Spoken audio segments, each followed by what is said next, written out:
Hello, how y'all doing? It's Devorjae. This is another episode of Truth 7 coming at you live.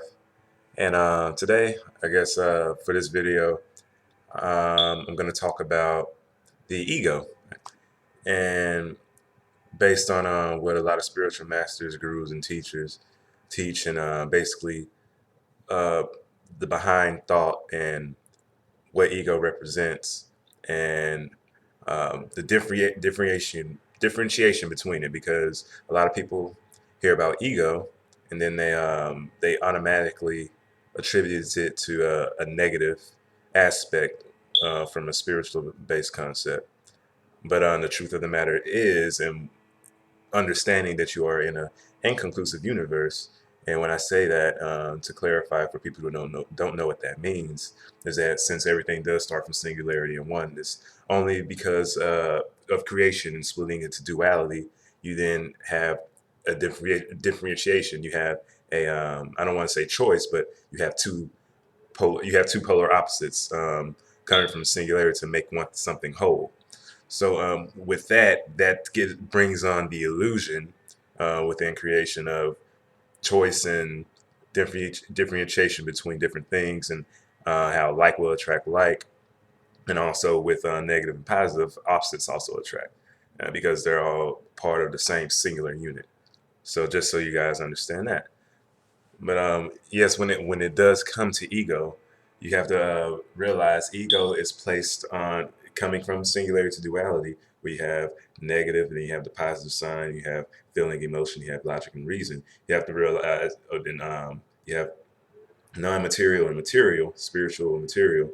You have to realize ego is placed on the material aspect because it's all about your desires and your wants, basically your wants and your desires. That's what ego is placed on. So when that's why within the Buddhist religion, they're highly attributed to basically detaching from the material realm and desire and become desireless. So it means to falsify and obliterate the ego.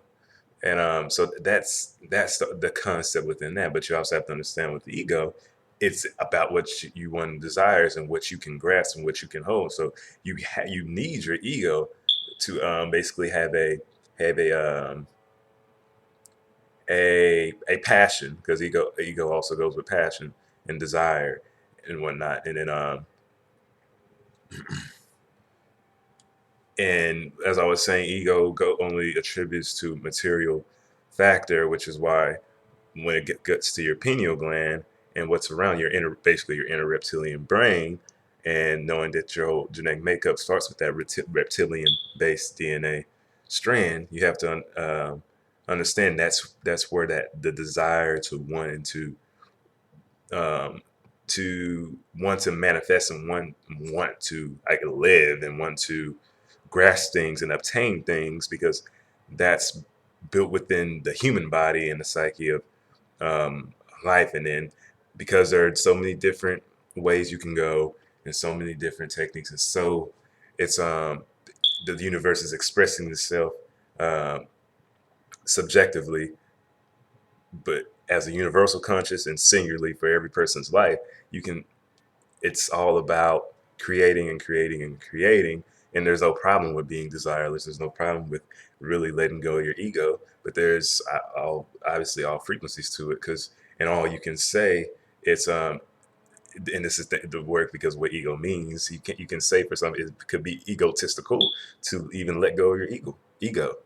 And but that's something, a great understanding that needs to be that's misconstrued, because people really believe that to reach higher consciousness and a higher basic consciousness, that you have to completely let go of your ego and be desireless or not do that. But it's always two sides of the coin. It's light and polar, and so always polarities.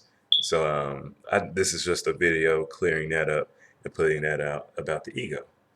So don't when people call you egotistical, well, that's the thing, don't you can't be too egotistical, because that means that your desires are overruling. And then instead of that's when things like love can turn into lust, and you're kind of doing things without a purpose, just purely on desire, and you're not adding in your intuition, your logical state of mind, and also your feeling. It's all basically coming from, it's connecting your, basically your lower chakra self, your root and your sacral, because your ego is all about guarding and because ego's a lot of ego goes into pride, into whatnot. So ego connects the higher chakras only lightly with basically all the lower chakras, the more dense, basically your sacral and your roots, your root chakra, because you want to keep guard and you want to create a your above your roots, your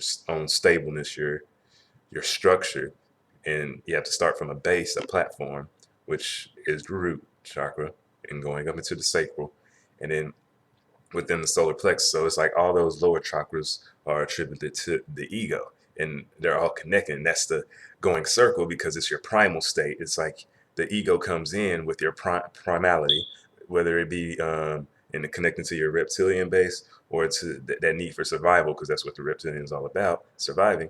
And then even your more uh, ape-like and engendered into your sacral chakra and DNA and root chakra. It's just that because you have three brains. You have your conscious here, your heart.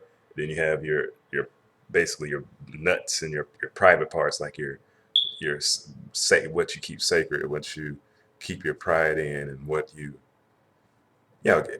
So basically, this was a video on ego. Real quick tidbit.